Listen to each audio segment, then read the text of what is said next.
Good morning, good afternoon, everyone. This is Stuart Cohen. We will get started in just a couple of minutes. We're just waiting for some of your colleagues to log in, but thank you very much for attending today's session around U.S. government resources to help SMB cybersecurity. We are fortunate enough to have Bradford Willke with us, who recently just left the CISA organization as a senior advisor, but will be providing perspectives on some things the U.S. government is doing and some things that SMB leaders ought to be doing, ought to be thinking about, ought to be asking questions about. So we'll get started in just a couple of minutes. We're just waiting for some people to log in. Thank you very much for joining us today. And as always, if you have questions, put them in the chat box, put them in the question box, and we'll make sure we get to them.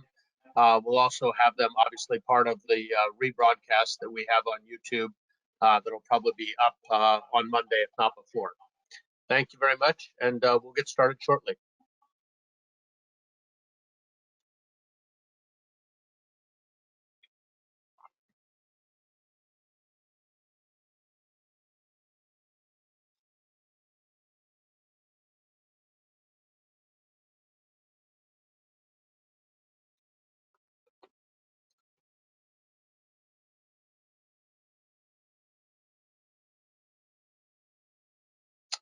So we're going to go ahead and get started.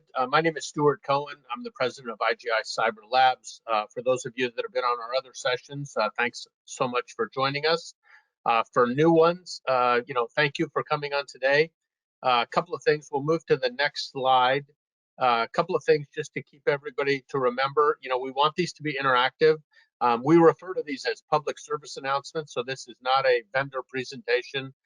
This is nothing about Nodeware specifically. We have sessions, if you want to see a demonstration, if you want to try the product, but that's not what today is about. Today is about, interacting on a critical subject around how does the U.S. government help small businesses. That's what today is all about. Once again, if you have questions, please put them in the chat box. We want to make this as interactive as possible.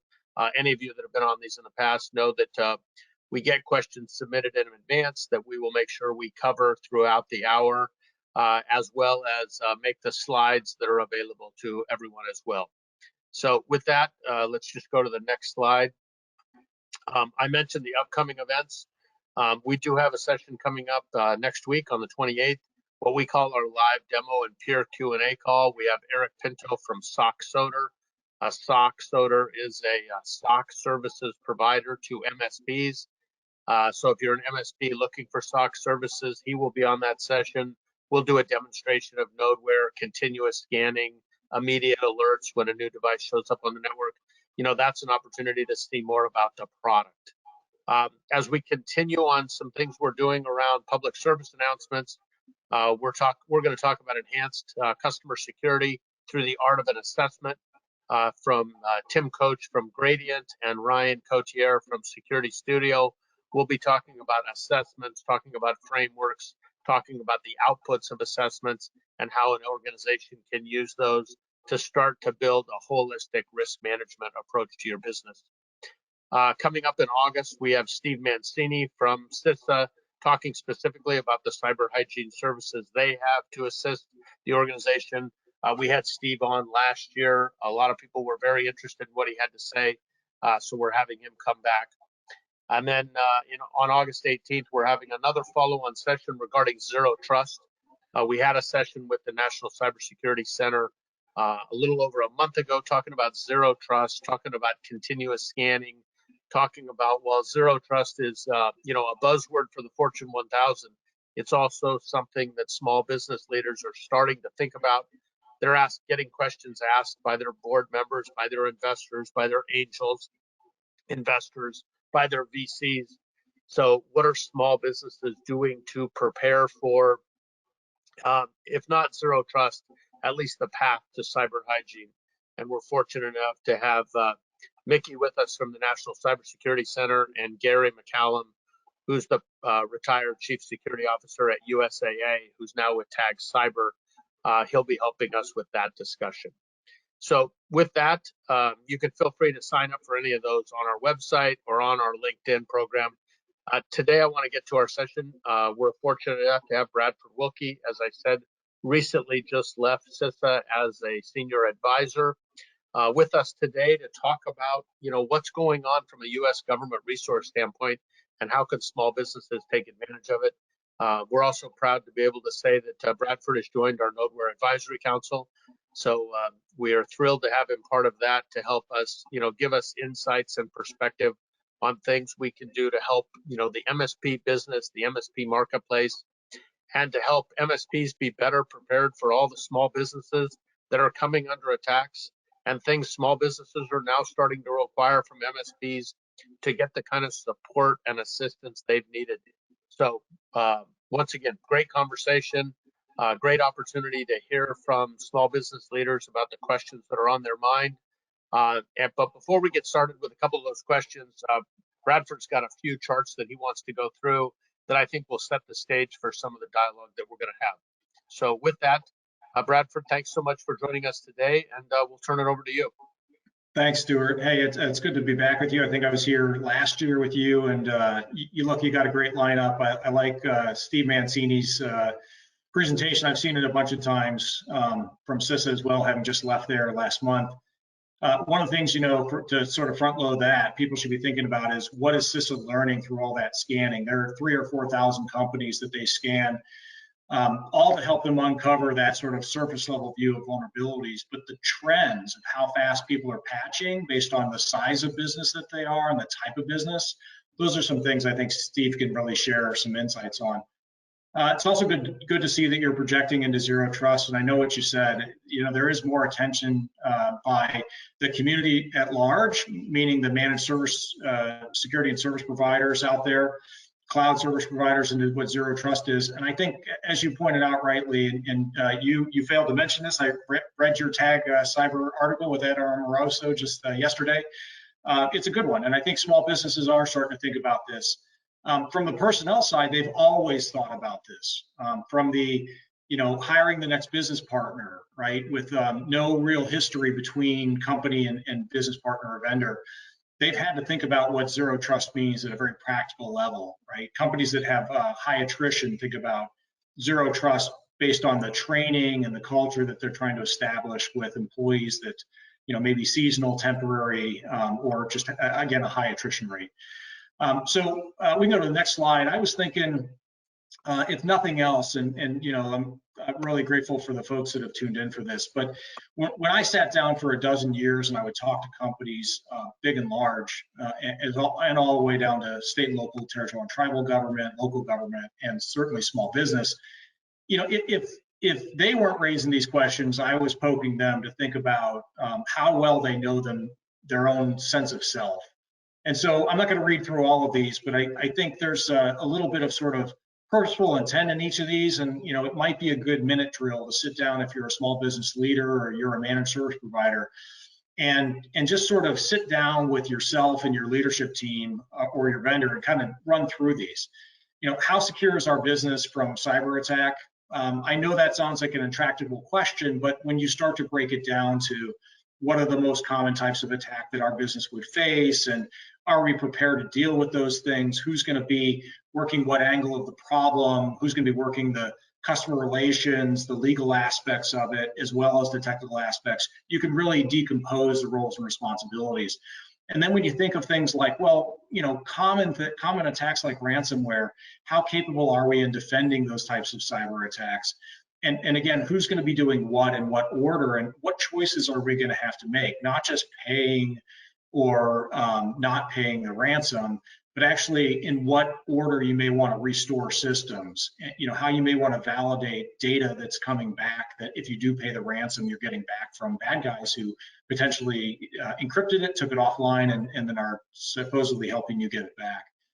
And then, how do you address this employee component, right? I mean, they're end users, they're beneficiaries of your systems and your technical environment, but they're also walking with that same equipment. Maybe it's back into home, they're taking it on travel, and you kind of want to ask yourself how knowledgeable they are about online hazards, cyber threats, and just sort of good cyber hygiene.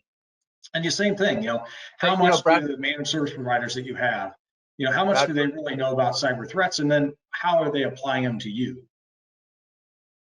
I have to interrupt you for 1 second. the question about employees is so interesting. We have so many clients of MSPs that because they're working from home, they have a corporate device, they're working from home, they have access to critical data.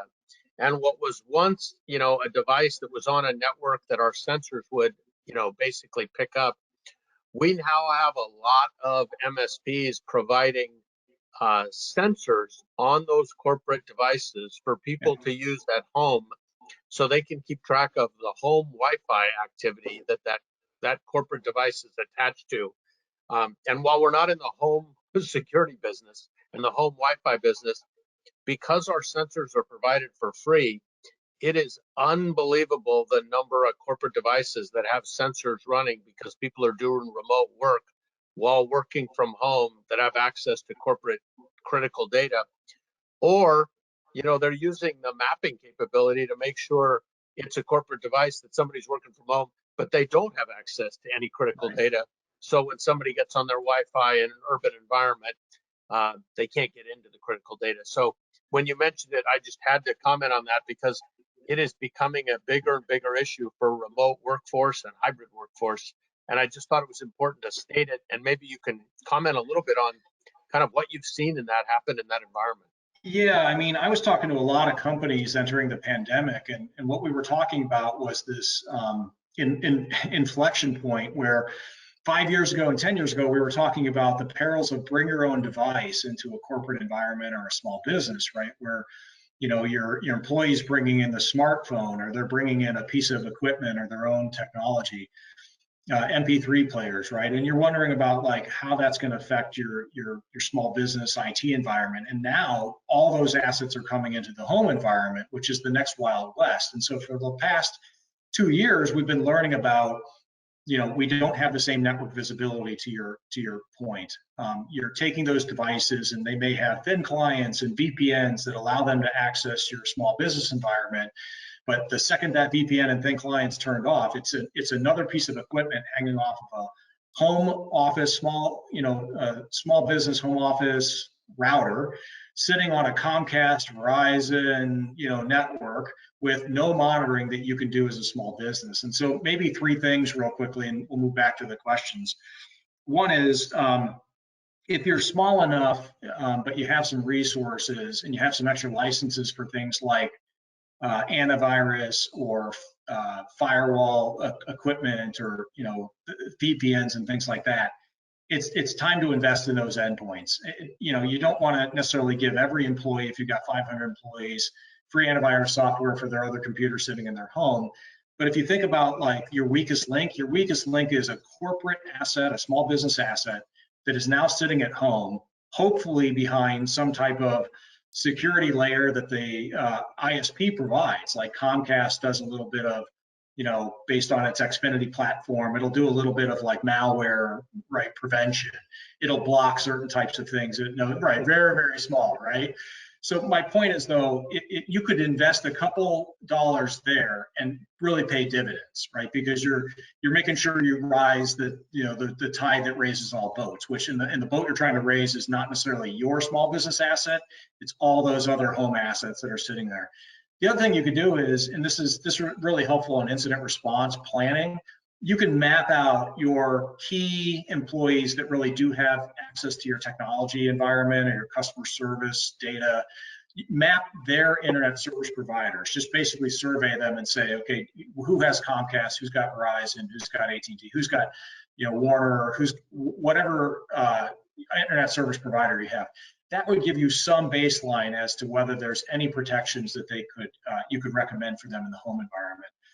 And then I just think that conversations about how does incident response operations actually happen from the home environment into the small business environment, that's a really good lunch and learn opportunity where you could say, okay, let's say you do get a virus on your home computer and now you're worried about this small business laptop that's also sitting there.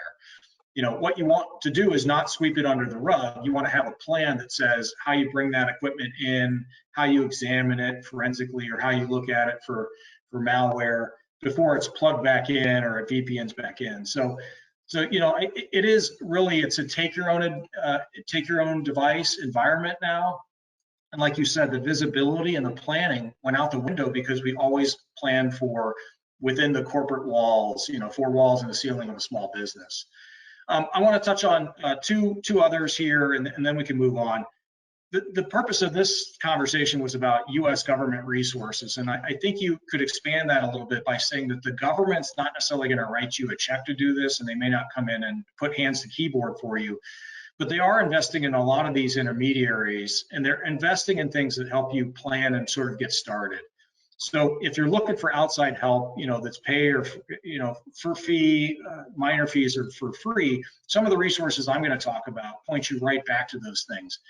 The best free ones that the government offers are those kind of moment of crisis, moment of attack ones. So the government, whether it's the FBI, CISA, and a couple others, and certainly government when you talk about local and state government, they do have helplines, and we're going to talk about at least one for ransomware, where you can dial them up or go to that web page and you can get actual assistance and guidance back from the government as about how to recover, how to know what kind of a ransomware attack you had, how to know how bad that variant of ransomware is, how long it's been around, and how likely the adversary is, actually going to recover you if you decide to pay the ransom. And then, the other last question is, how can the U.S. government help me answer these questions if I can't answer them myself and I need a coach or a mentor? And, the CISA was really good about fielding cybersecurity advisors, right? In every state in the, continental United States, and Alaska and Hawaii and the territories, we've got cybersecurity advisors. And I was proud to be the first cybersecurity advisor for CISA, but they're growing to 160 people. That means they've got some bandwidth to sit down with you for a day, a half day, walk through questions, do an assessment, line you up for scanning services that we'll talk about in a minute, but really help you triage your degree of planning, your degree of controls, and your degree of sort of operational readiness, right? The safety elements of your basic due diligence. Let's go on to the next one. I want to get through these and kind of front load and get to other questions that the audience may have. So, it's cheeky here, but like if you don't have a map, right, you don't really know where you are in the spectrum and the sort of the scale of what do I need to do next and what haven't I spent enough attention on. And two really good areas that allow you to help draw that map and figure out what to do next are the CISA Cyber Essentials, which is really 6 focus areas. What do I do as a leader in small business? What do I do to embrace a culture of security, train employees, engage the workforce in meaningful discussion, lead by example, those types of things. And then there are all sorts of other small areas like focusing on what do I have that's important to protect? How do I start to think about business impact analysis? How do I plan against that, the risk sensitivity that my business has? How do I move all the way from planning to preparing for crisis and cyber events?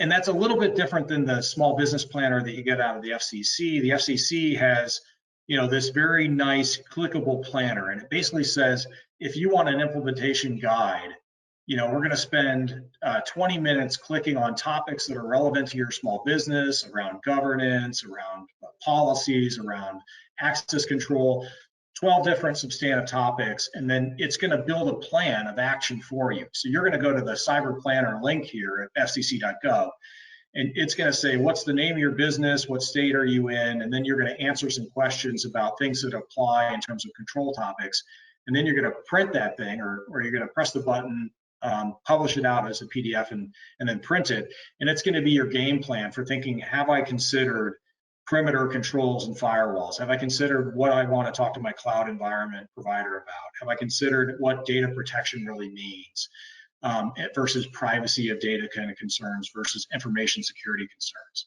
So it's going to walk you through all these planning steps. And I think these are really 2 good areas that show you whether you have a map. And once you have a map, it leads to all sorts of other sort of valuable activities like, how do we drill our weaknesses? So how do we actually exercise scenarios like ransomware affecting us on a weekend, and which of our controls and our planned areas are really going to apply. The other thing it does is it allows you to actually go to that vendor that you may be hiring for security services and say, this is where I'm at. What do your security services do in addition to what I'm doing? And how do they actually made up and match to what I'm doing? So if you've got no policies, no procedures, no incident response plan, you may want to just come clean with them and say, look, you're going to have to pretend that I've got a lot of intolerance to these things because I don't have a lot of game plan in place. Or you can say, look at all these areas I planned for. I need you to meet these things, and I need your process to manage threats or report information to match my procedures and policies on my side. So it can really help you with that conversation with contracting for services. We can go to the next slide. You know, before you go to the next slide, you know, the point around, you know, what are some things a small business leader can be thinking about before they engage with an MSP to provide them local assistance and support is really critically important. You know, as well as, you know, if you're looking at a vCISO or a fractional CISO to do some things that maybe as a business leader, a COO, a CFO, a president, that you might need to do to respond to your investors, to respond to your board members. You know, the fractional CISO, the virtual CISO, the CISO as a team models, you know, they work very well, but they have to be given the right direction, right? What are the key things I need as an SMB leader, not only on the vCISO side, but on an incident response plan, to your point. Maybe it's on, you know, an overall vulnerability management plan. Maybe it's holistic risk management. You know, unfortunately, the small business leader has to think through a few of those things first to make sure they know what to ask for of their managed service provider or their managed service security provider, so they know they're getting the target that they set out to achieve. So yeah, I think that's right on, and I think the value of having these virtual or CISOs in a box or fractional CISOs is that, you know, they are, you know, one, they sort of they say, look, maybe you can't afford 365 days of a CISO on staff, but they give you that kind of insight that comes with, you know, any subject matter expert and density of you know, skill, knowledge, and ability. And, you know, a lot of those CISOs who come in, they're saying, you know what, I see you've got controls and sort of thanks for turning over your policies and procedures, but I got to know what matters to you as a business, right? And, you know, if you think about, you know, your risk sensitivities, it might be performance of your website during end of month sales. It might be when you're running payroll. It might be, you know, that you're able to make payment processing happen, you know, without any glitches, so that you don't turn away customers that are, you know, sort of the drive-by customers. And those CISOs are going to come with a lot of experience to say, okay, if that's what you're trying to achieve, let's look at your layered defenses, and let's look at the process that overlays those controls, the technology, the software, and let's make sure it's actually working for you. They can actually get to those questions of measurement and performance, which I think is about strategy. How do you implement a strategy for cybersecurity that comports with the business objectives? And that's different than what I think a lot of like vendors and just people that are coming in as consultants will do. They're happy to sort of implement the next control for you. Okay, let's turn on multi-factor authentication. Let's make sure you got a firewall. Let's make sure you've got that scan. But I think the virtual CISOs can provide that strategic layer and context, right? They can look at the business's goals and objectives, and they can say, okay, if you're really trying to achieve that, then you're missing a layer of controls, or you're missing something that allows you to give you feedback that those things are working to the outcomes and objectives that you have in mind. And by the way, none of the government resources that I'm talking about give you that necessarily, with the exception of maybe one, which is, I think, again, going to a mentoring, a coaching kind of model like the cybersecurity advisors do at CISA, where they sit down with you and they kind of say, look, I'm not going to just sit down with you once and do a one-day assessment. I'm going to come back year over year and reassess you and make sure that you're actually having a smart, you know, sort of objective-minded or objective orientation to your journey of developing a cybersecurity program and then managing it, right? It's not about the one and done types of services here with cybersecurity. It's a managed discipline. But a lot of these, since we're talking about shifting from planning to doing, right? A lot of the resources on the screen now get you to after you read through them, they get you to the place that 2 or 3 clicks down the road actually help you implement and are the how-tos. They're the DIY guides. They're the what does it mean to put in protected domain name services, protected DNS? What does it mean to implement a firewall? What does it mean to have a discussion with your managed service provider or cloud provider? And so, again, something like NIST Small Business Cybersecurity Corner is just a whole bunch of tools, techniques, and procedures that actually get you to, implement security. They're not just about let's plan for it. What are your assets? What are your policies? What does that need to be like? These are what are the tools you should consider when you're trying to manage X, which might be data loss prevention, or you're trying to manage with privacy controls, or you're trying to manage your firewall and make tests against it. So a lot of the things that once you dig into these resources, you're going to find like these are the practical resources of operating and implementing and then managing your cybersecurity. Again, I love the essentials again because it's a quasi partnership with nonprofits in the private sector.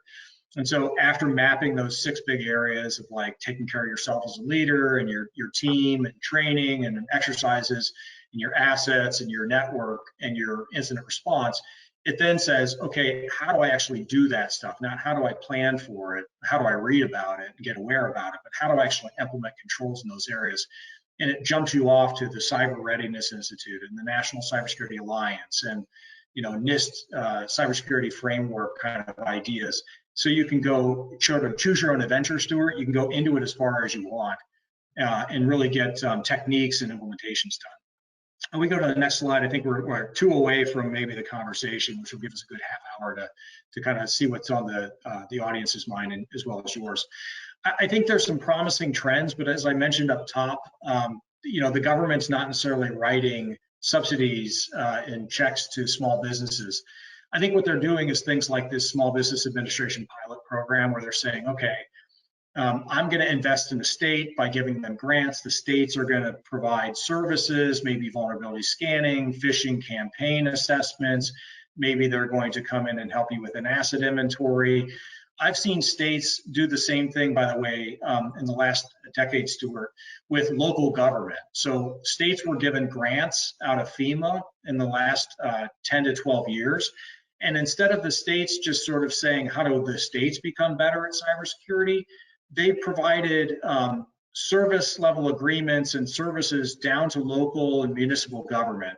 And a couple of the most sort of valuable ones were phishing campaigns. When phishing was something new 10 years ago, states like Pennsylvania, the Commonwealth of Pennsylvania, was buying excess number of phishing campaign licenses and then asking local governments if they wanted a phishing campaign on their email to see how susceptible their employees were to clickbaiting, right? To clicking on these things that would take them to malware watering holes or downloading malware.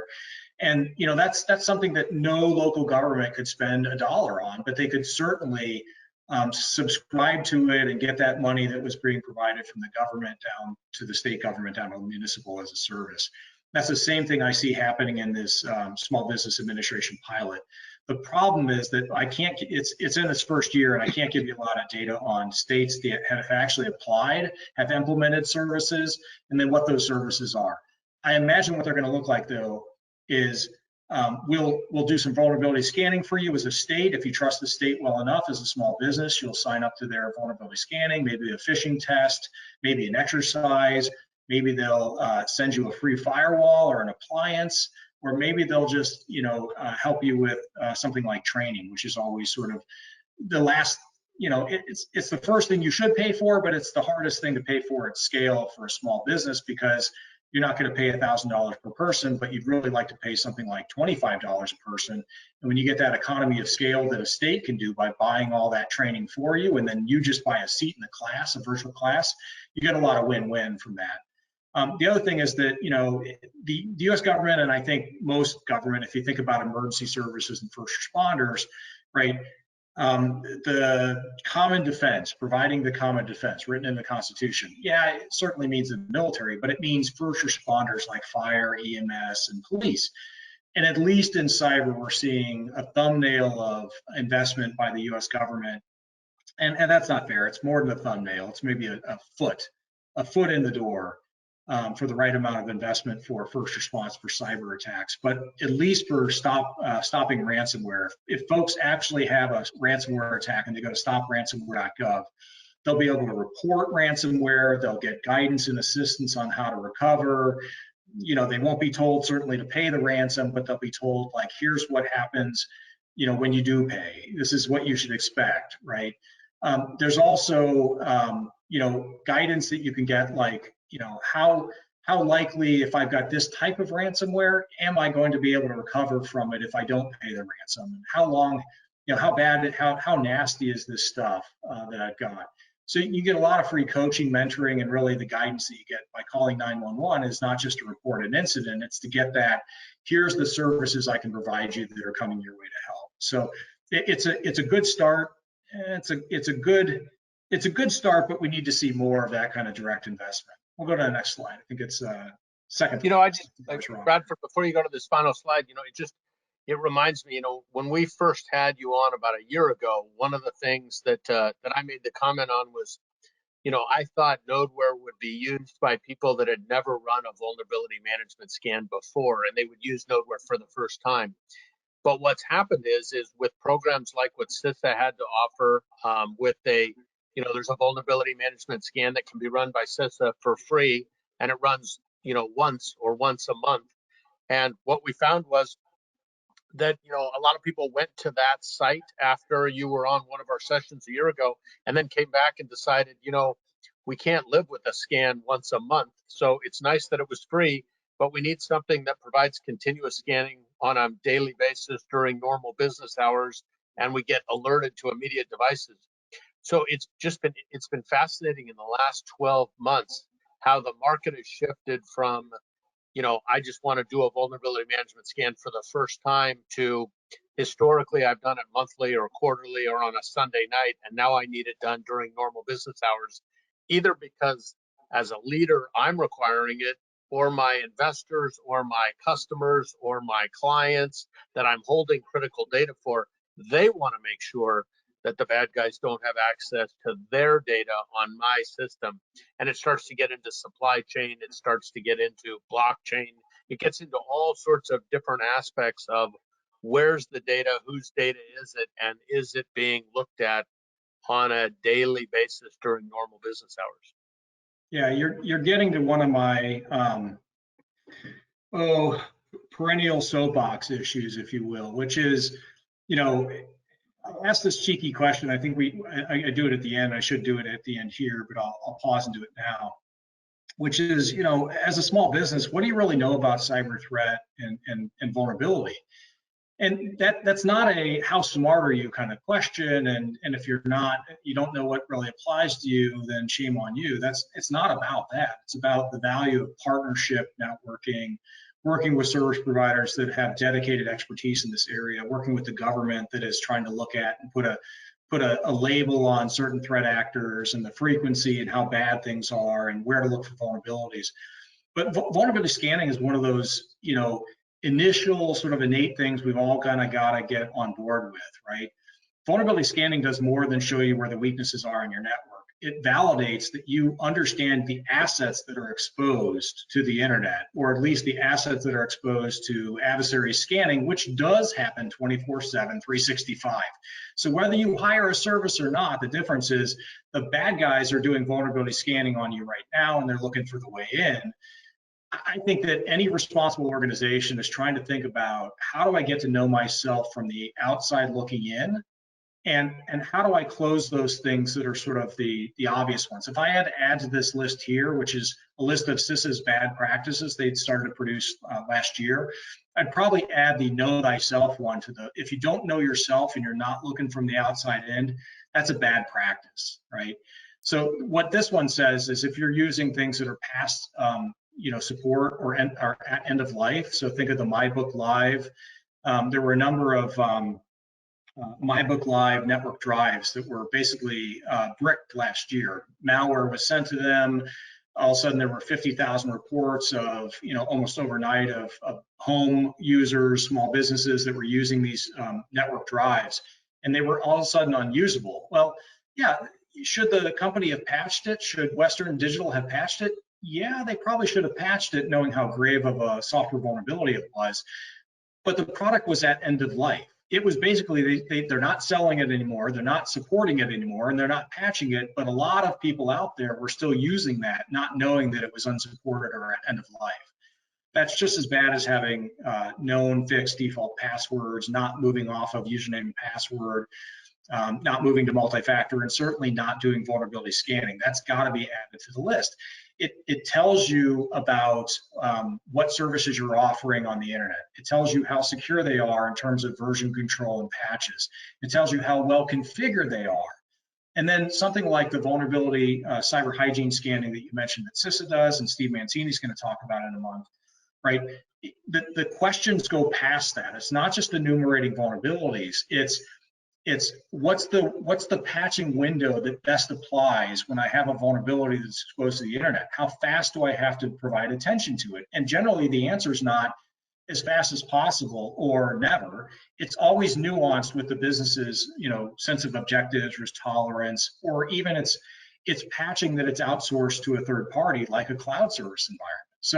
So you get to more sort of strategic questions the second you start to ask and know more about yourself. So that's my takeaway. We go to the finally slide next, and then we can turn to conversation. Imagine you're in a cyber attack, because I think you can't hardly look at the business section of an online journal or a news site and not see that sort of the sky is falling, right? There's no Chicken Little here. Like, cyber attacks are just perennial. They happen all the time. Think of ransomware 5 years ago versus today, and the extortion amounts that are there. And you've got to start to be able to answer these questions. You've got to have drills and procedures. You got to know who's doing what. You got to know what you're going to cover first, second, and third.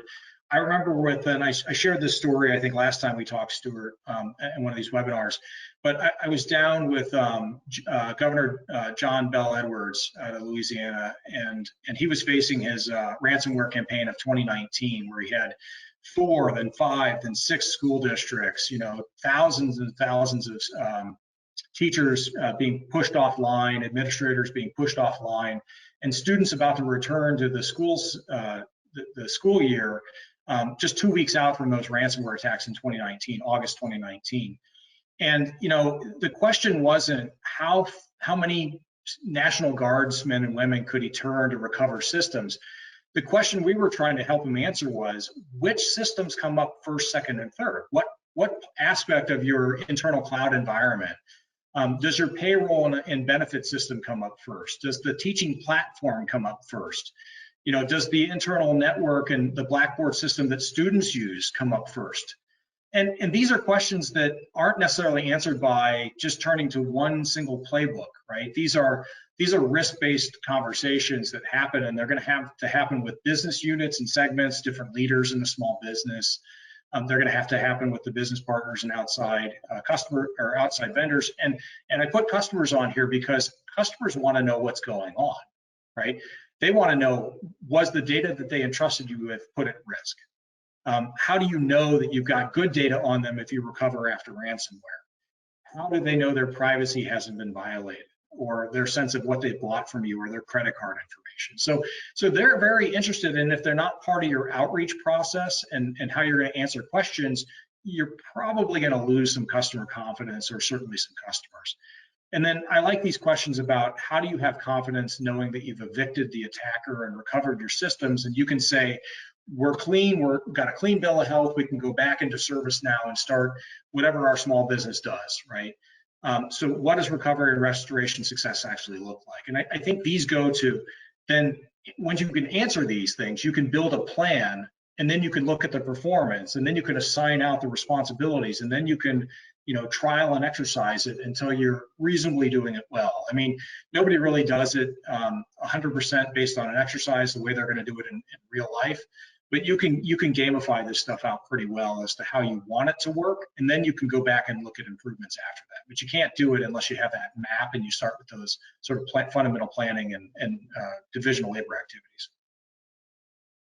It's interesting. As I look at this list,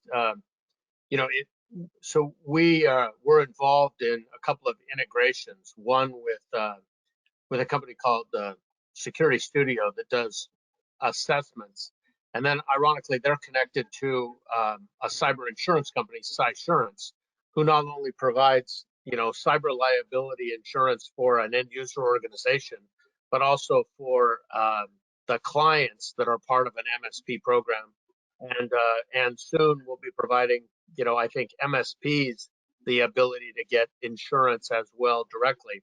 But the fact that they can take, nodeware output, drop it into an assessment through an API, and then drop it into a questionnaire for cyber liability, all with one vulnerability management scan, starts to help the clients of these MSPs really start to look at their business not only a little bit more holistically, but from a very simple standpoint. If you don't have a full-time IT person, or you don't have a full-time security person, to help assist you as a business leader. Yeah, we want to focus this on what can the U.S. government do, and I think the U.S. government, as I mentioned before, is really in that bucket of helping you plan and organize, meeting with you and doing some coaching. There are, if you dig into some of those resources, and we share this slides with folks and they go back and listen to the webinar again, a couple of those links will take you to free training, or they'll take you to third parties that the government's invested in, that at CISA and SBA and FCC and FTC. We had invested in the National Cybersecurity Alliance and other nonprofits to basically build training for small businesses, stay safe online, end user training, those types of things. But I think about what you can do without the government's help, and I think you were hitting the nails on the head with one. There's a lot of lower cost service providers that are doing vulnerability scanning and can really help you with that aspect. Again, that's what I would add to the bad practice list. If you're not looking at how the bad guys can pound on you from the outside in, you got a blind spot. You really got some information to act on that you really don't know, not only about how well is your partner, your vendor, or your own IT staff managing and patching products and patching services, but really how much attention are you getting?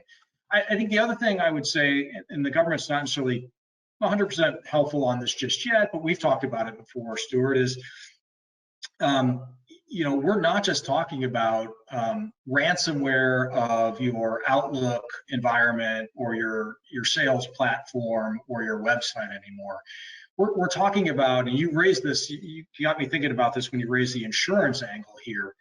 Insurance, people have spun up insurance policies for ransomware in the past 5 years, right? And what they've realized is that right after that ransomware attack, the very next premium is probably the cost of that last ransomware attack. And my point there, and this isn't necessarily true, but it's a good anecdote, is that the cost of ransomware is that you get a policy once, and then it's too expensive to have a ransomware policy for the next time.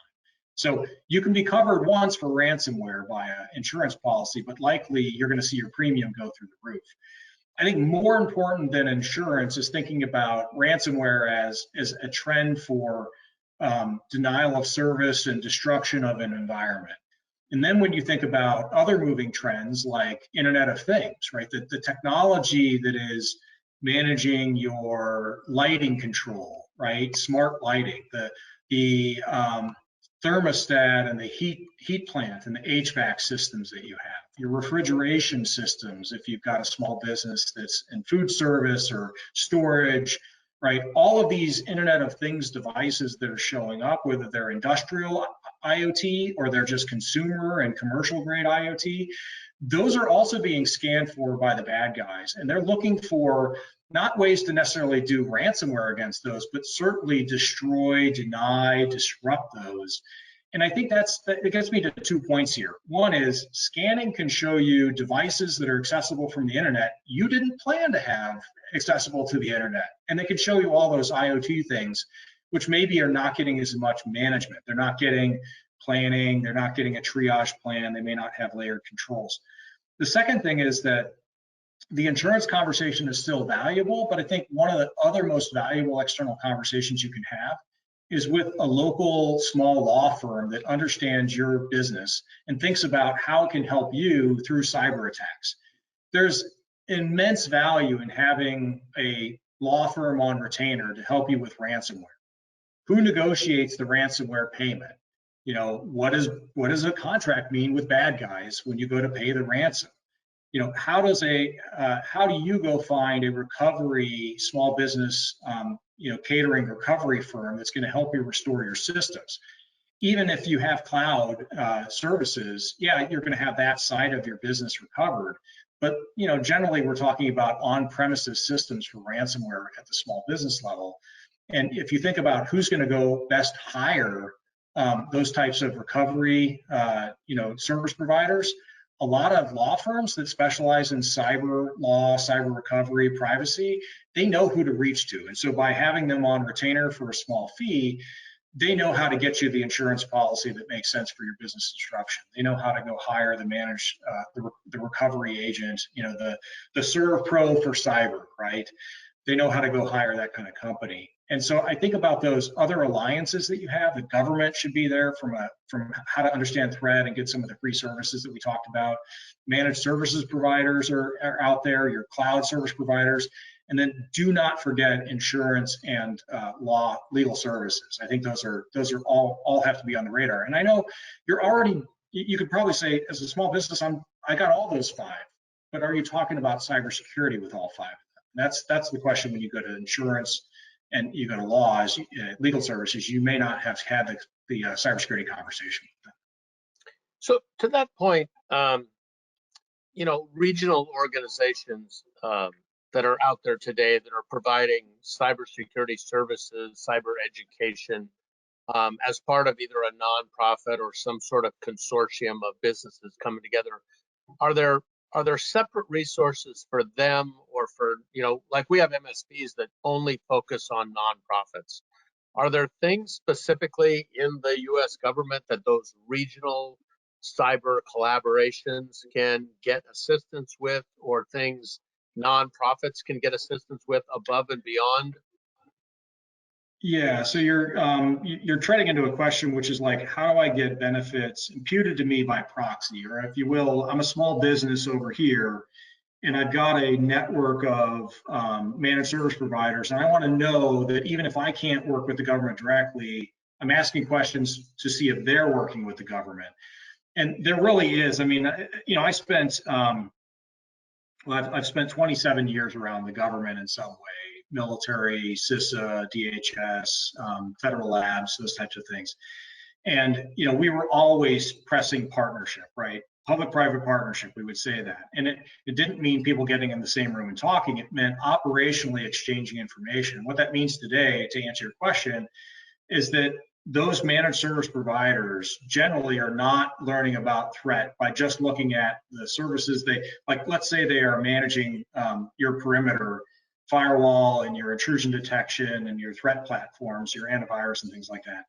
They're not just learning about threats that are trying to attack you and how to stop those things themselves as a business. They're using the power of this collaborative model. So there's a National Threat Alliance, the National Cyber Security Alliance I mentioned before, and many, many other kind of consortiums that those SaaS and cloud and managed service providers actually latch onto as well. And they do automated threat sharing. I mean, upstream of that is the US government. It's the intelligence community, it's places like CISA and the FBI, and they are feeding in this sort of exquisite view of cyber threat actors, like what is Russia up to, because they're not just up to things in Ukraine these days.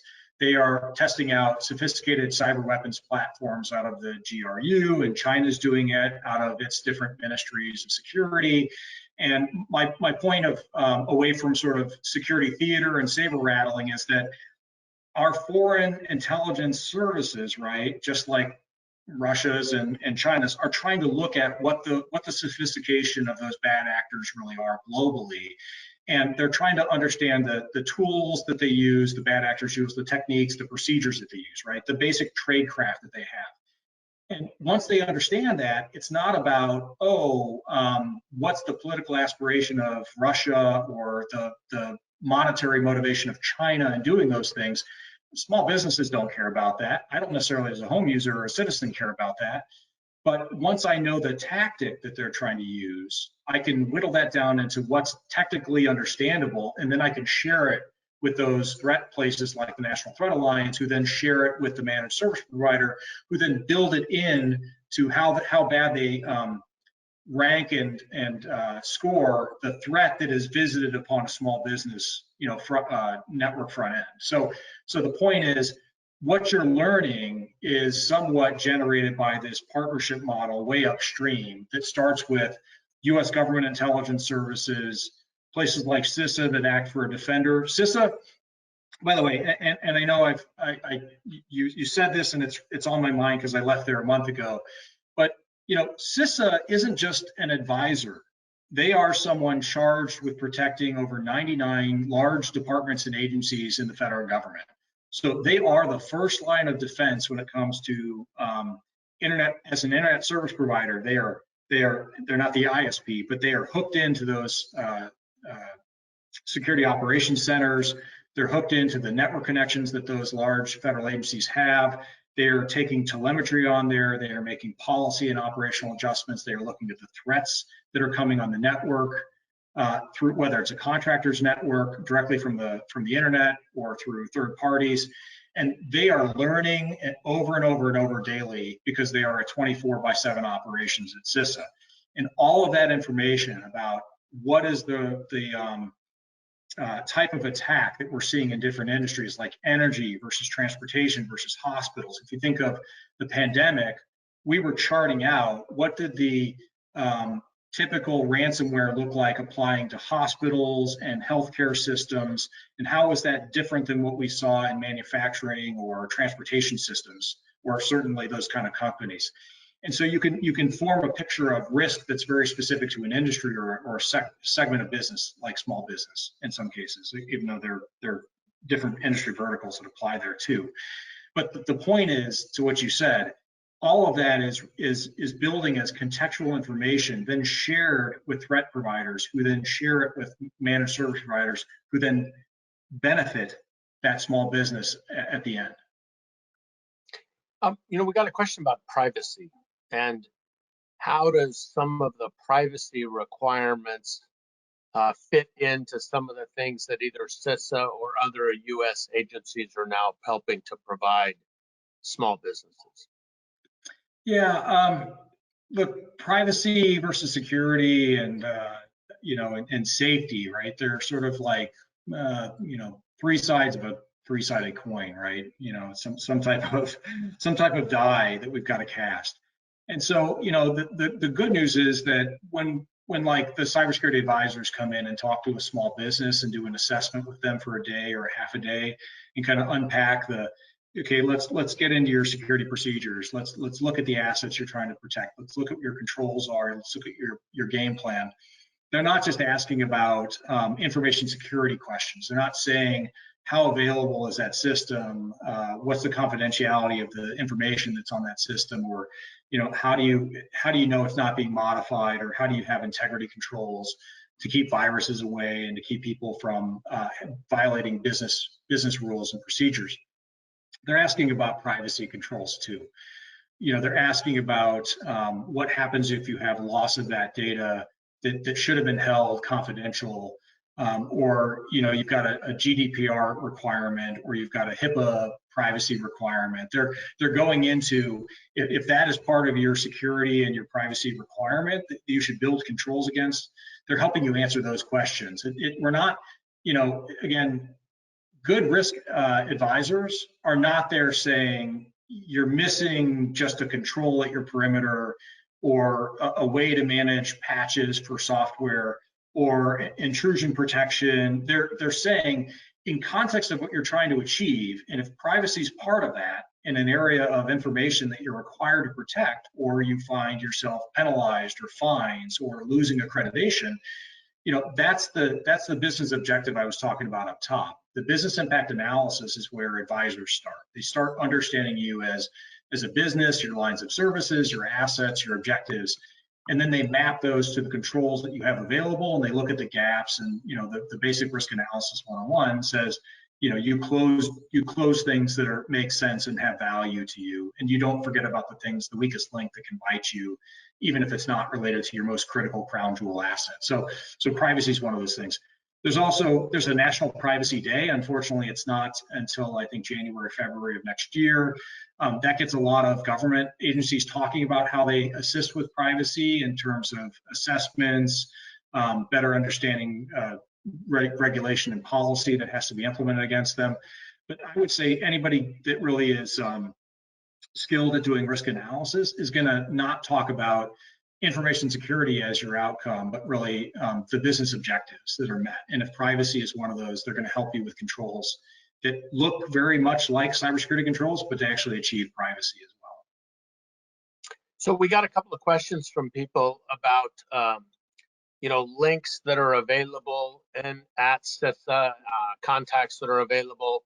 We also got a question about the most recent automobile dealers FTC regulatory requirement that they're now having to become compliant with. So we can put some information about links that are available on that. If you want to talk about the auto dealers, that's not really about something CISA is going to provide or the U.S. government, but we are working with a number of compliance partners and MSPs on that. So if you want to contact us directly about that FTC safeguard regulation, contact us through the website. What I'll do is I just want to cover a couple of events we have coming up, and then Bradford, I'll turn it back over to you for some closing remarks. Once again, we have our live demo and peer Q&A session coming up on the 28th with Eric Pinto from SOC Soder, and then a series of, once again, public service announcement orientation around the art of assessments with the folks from Security Studio and Gradient, talking about enhancing customer security, holistic risk management, the integration of your assessments into your billing system, so both the MSPs and the clients can be much more effective, much more efficient. And then some specific things around the cyber hygiene program at CISA and zero trust. Thanks, Bradford, for mentioning our white paper that we did with Ed Amorosa, the former global CISO at AT&T, who now runs TAG Cyber. He talked about how you can't get to zero trust without continuous scanning. Continuous scanning has been an interesting topic. As I said, over the last 12 months, it's changed dramatically with the frequency of attacks and the compliance requirements coming their way. We'll talk more about zero trust in August with Mickey and with Gary McCallum as well. So look forward to having everybody on those. We've got a couple minutes left. Bradford, I want to thank you for your time. If you have any kind of closing thoughts, I'll give it to you, and then we'll say goodbye. Yeah, there's an adage that says that all incidents and events, whether they're hurricanes, fires, floods, or cyber attacks, they start and end at the local level. I would say small businesses, while I certainly encourage you to look to the U.S. government and what it can provide, CISA is a great resource. You can hit CISA up for general questions because they have a service desk at central@cisa.gov. It's that easy, central@cisa.gov. Will get you to a sort of an answer desk or a help desk. But the thing I wouldn't want you to forget as a small business is that, there are watering holes local to every small business.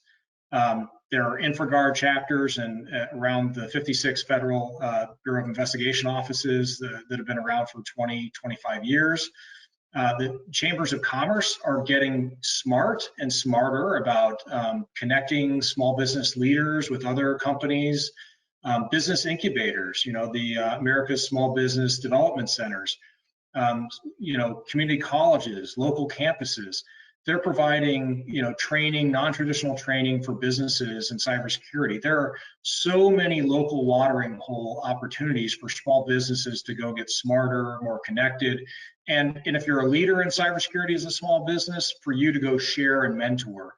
And don't forget that, we're sitting in July, but October is coming up fast. October is National Cybersecurity Awareness Month, and I think it's also one of those service months, right, where you think of how do I give back? And one of the ways you can give back is if you're a larger business listening to this, a larger medium sized business listening to this one, think about having your small business partners in and teaching them a little bit about what you're doing in cybersecurity and kind of share and mentor and coach them along. Maybe offer, you know, a day where you come over and do some lunch and learn with some of their leadership team. But there's lots and lots of opportunities to give back and partner in the very local space that you're in. Not everything has to be done online as we come out of a pandemic. It's nice to see and have lunch with somebody, and I think you can do that as small businesses getting together, make your chamber the convener for that, and you know, just plow forward.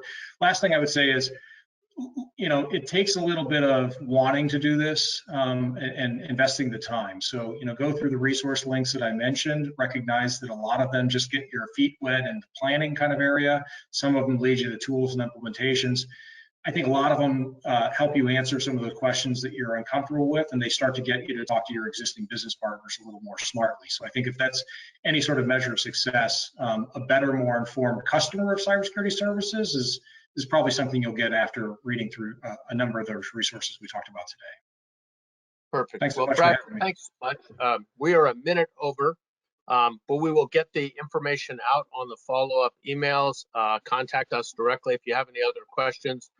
We also did get a comment from somebody about the VA just releasing something about 70% of the ransomware attacks are with businesses owned by a single person or run by a single person. So we'll do some work, and we'll ask Steve Mancini about micro businesses as well, and some things CISA may be doing in that area. Once again, thanks so much for attending. We've got a group of sessions coming up over the next month. We look forward to having you participate in all of those.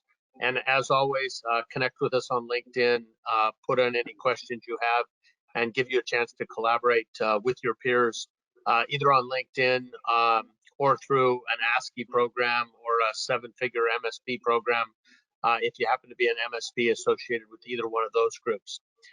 If not, I want to thank everybody for their time, and we're happy to answer any follow-on questions. We'll get the charts and the emails out to everybody shortly. Thank you very much for your day, and everybody have a great weekend. Bradford, thanks for joining us. Thanks, sir. Thanks a lot. Take care.